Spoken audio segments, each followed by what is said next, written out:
Ladies and gentlemen, time loops. Ah, yes. They are the latest fad in horror movies. This all started way back when Tom Cruise starred in Edge of Tomorrow. It went from a sophisticated sci fi, it has worked its way through myriad movies until now the trend has permeated into the depths of indie schlock B horror. Cinematic class is about to begin, and your professor is in.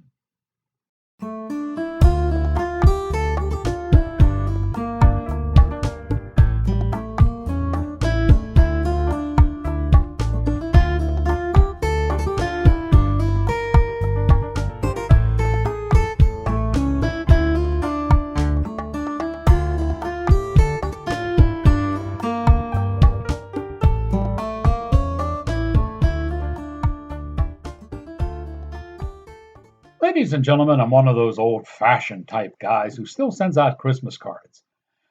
But I'm never satisfied with sending out a Christmas card that you could just buy off a shelf somewhere. Admittedly, some of those are cute, but they just don't have the impact of a unique, one of a kind Christmas card like you can send with Tactical Santa. Who is Tactical Santa? Glad you asked. Take a look at these. These are exclusive designs from one of the show's sponsors, Gabriel Mastracci Art, and he designs Tactical Santa for your Christmas card giving. You can order the same pattern. You can order a variety box depending on your mood or who you want to send what to. And this year's edition features Mrs. Tactical Santa. Yes, this is a good design and it's sure to be a hit this holiday season. The only thing better than receiving gifts is watching your family and friends open up the envelope and getting a special, unique Christmas card from you featuring Tactical Santa. To say, Professor, I haven't given out Christmas cards in years. Why not get back into the practice? Or if you really don't want to support the post office, these can come on other items as well. Buttons and pins and pillows and coffee mugs. Yes, all of your stocking stuffers can feature Tactical Santa as well. Just contact Gabe at Gabriel Mastracci Art and place your order today. Greetings, salutations, another sundry affair. I am your cinematic professor and purveyor of truth in movies. And tonight's lesson plan is a movie called Manor of Darkness, and it comes from a Strike Media.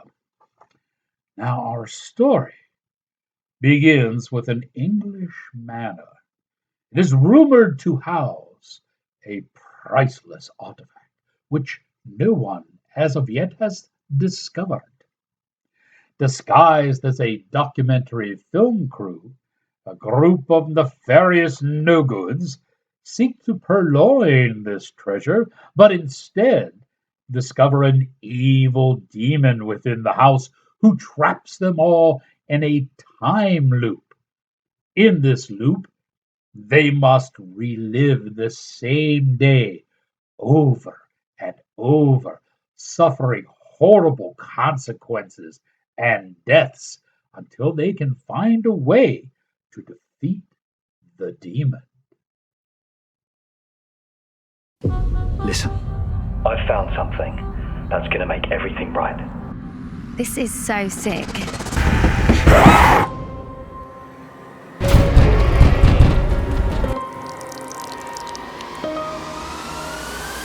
Welcome to the manor. You want to make some real money? Some rich fella posted this ad, looking for some documentary filmmakers to go and shoot at this manor. Here's the interesting part. One item worth £2.2 million has never, ever been recovered. Do any of you believe in life after death? He never said it was a creepy house.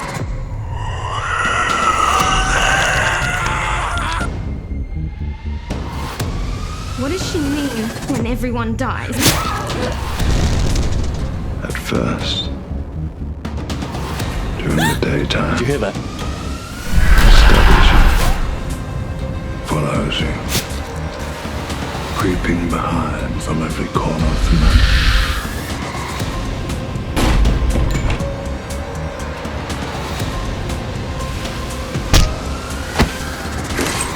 There is nothing I can say that will prepare you for what is to come during darkness.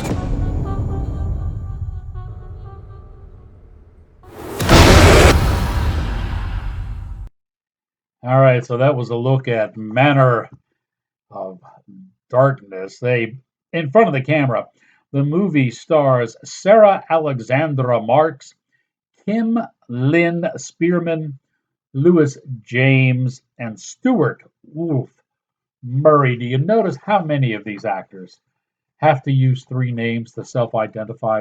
This is a clear sign of not having enough self confidence in oneself. You must augment the names to give yourself some stylized pseudo importance. Terrible, just terrible. The entire movie was directed by Blake Ritter. Blake has himself a kind of a reputation for doing schlocky horror films. He's kind of happy about this movie coming out now, and he says, this is his quote: "From the start, I wanted Manor of Darkness to feel like a nightmare you can't wake up from. The time loop structure allowed me to explore how fear compounds when the same moment repeats with slight, unnerving differences." Blake, some people call that a multiple orgasm, but we'll leave that aside right now.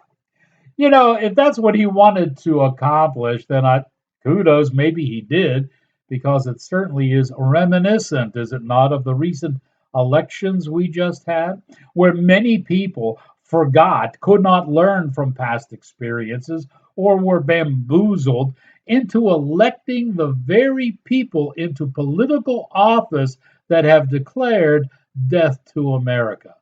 Yeah, go figure that one out, huh? There's your real horror. Ryder does not rely on simple scares, said he did not want to for this movie, but I think, if I may second guess, that perhaps a few of them inserted at strategic locations might have made Manor of Darkness a little bit better to watch and brought it to bigger horror heights. Overall, the Manor of Darkness isn't a bad view, but simultaneously, it doesn't enthrall either. Now, while the time loop genre is currently riding the crest of the wave, if you say, it is already becoming rather formulaic. And if novel elements are not infused into it, it'll soon become very mundane. We're going to give this one an average grade. And now that you have learned what you have learned, get ready.